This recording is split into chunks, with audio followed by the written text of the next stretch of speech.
तर वसईचे ही दृश्य आपण या ठिकाणी पाहतोय। कमरेच्याही वर अगदी खांद्यापर्यंत आता हे पाणी या ठिकाणी आलेलं आहे। बोईदापाडा या ठिकाणी वसईची ही दृश्य आपण या ठिकाणी पाहतोय। हायवे लगत असलेला हा बोईदापाडा आणि त्या ठिकाणी आता सध्या पाणी भरलेलं आपण पाहतो। सकाळपासून मुसळधार पाऊस या ठिकाणी सुरू आहे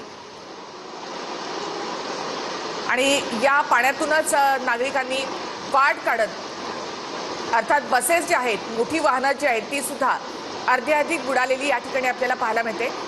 लोकांच्या खांद्यापर्यंत पाणी या ठिकाणी आहे। तर वसईमधला बोईदापाडा या ठिकाणचे ही दृश्य, कमरेपर्यंतच्या पाण्यातून नागरिकांचा प्रवास।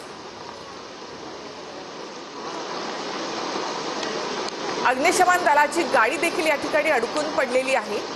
टायरच्याही वर अगदी विंडोपर्यंत हे पाणी या ठिकाणी आलेलं आहे आणि त्यामुळे वाहनं या एवढ्या पाण्यात पुढे जाऊ शकत नाहीत। बसेस तर यामध्ये अडकले आहेतच, मात्र अग्निशमन दलाची गाडी देखील या ठिकाणी अडकलेली आहे।